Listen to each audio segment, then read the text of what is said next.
are what you eat. And if that's the case, my dog would be a chocolate chip cookie.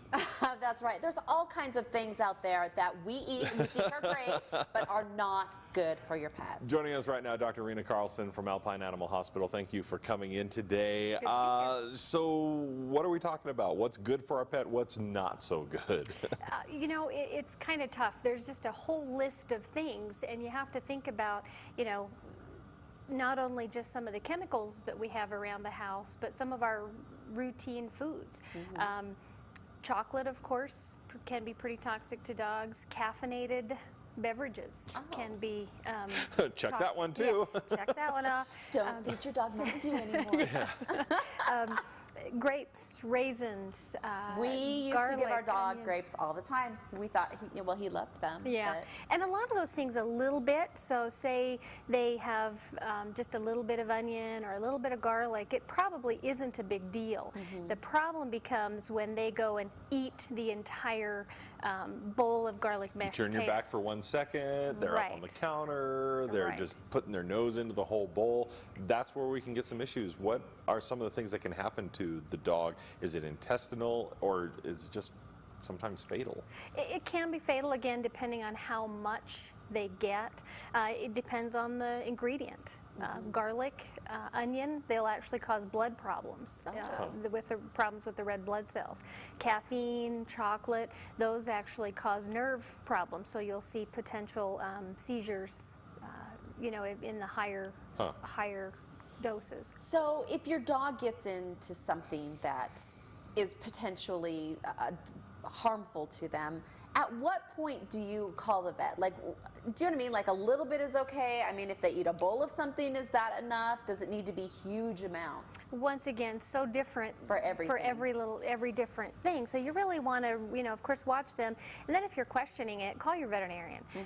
There is also an animal poison control number, and it's with the ASPCA, and it's on their website. So they're available 24/7. So there really is resources out there that if you're questioning, is this a problem, you really need to get on the phone. Because in that list, not only some of our foods, but some of the house plants, poinsettias, some of the lilies, some of the ivies, tulip bulbs. You know, there's a list of plants, outside and inside plants. And that that's can be odd toxic. because our small dog likes to eat grass all the time.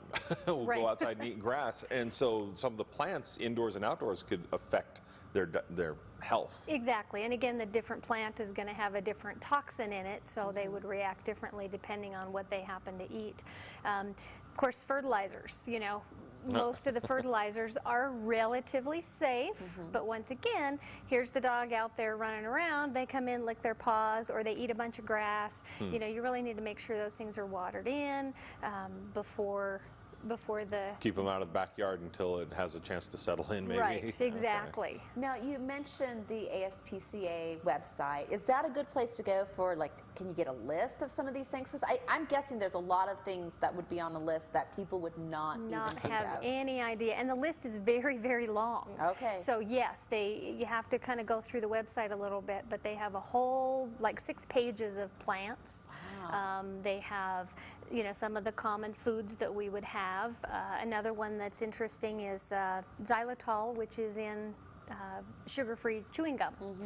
And again, you know, it's not like you give them a piece of gum, but they're going to eat the whole pack if they happen to If get they it off stumble upon it and somebody leaves it Correct. unattended. Yes, and there it is, right on the counter. Here I go, I'm going to eat this. And that's where we can get into problems.